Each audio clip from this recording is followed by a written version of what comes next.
નારી રક્ષા સેના જામનગર દ્વારા એક સુંદર મજાનો સર્વજ્ઞાતિ સમૂહ લગ્નોત્સવનું આયોજન કરવા હોય અને તેને અનુલક્ષીને આજરોજ નારી રક્ષા સેનાની જામનગર ટીમ દ્વારા એક રાજકીય મહાનુભાવોની શુભેચ્છા મુલાકાત કરવામાં આવી હતી, જેમાં પૂર્વ રાજ્યકક્ષાના મંત્રી હકુભા જાડેજા તેમજ પૂર્વ મંત્રી વસુબેન ત્રિવેદી તેમજ ભારતના મહાન સમ્રાટ જાદુગર એવા ચુડાસમા જાદુગરની પણ શુભેચ્છા મુલાકાત કરવામાં આવી હતી। આ શુભેચ્છા મુલાકાતમાં દરેક મહાનુભાવો તરફથી આ સમૂહ લગ્નમાં પૂરો સહયોગ આપવાની વાત કરી અને બીજું વિશેષમાં કે સમ્રાટ જાદુગર ચુડાસમા જેમને પોતે એવો વિશ્વાસ આપેલ કે આ સમૂહ લગ્નોત્સવના લાભાર્થે એમના તરફથી તદ્દન ફ્રીમાં જાદુનો સ્પેશિયલ પ્રોગ્રામ શો કરી અપાશે। તો આ તમામ મહાનુભાવોનો નારી રક્ષા સેના સંગઠન તરફથી ખૂબ ખૂબ આભાર વ્યક્ત કરેલ છે અને આ સમૂહ લગ્નોત્સવ સરસ રીતે યોજાય તેના માટે નારી રક્ષા સેનાના જામનગર જિલ્લા મહિલા પ્રમુખ જુલીબેન ચુડાસમા, જામનગર શહેર મહિલા પ્રમુખ જાડેજા વિશાખાબા, જામનગર જિલ્લા યુવા પ્રમુખ જાડેજા હિતેન્દ્રસિંહ,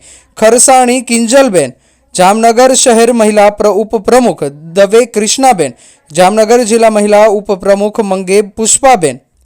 જામનગર શહેર મહિલા ઉપપ્રમુખ તેમજ નારી રક્ષા સેનાની સમગ્ર ટીમ સખત રીતે કામ કરી રહી છે। રિપોર્ટર ભરતભાઈ ઠુમર, જામનગર।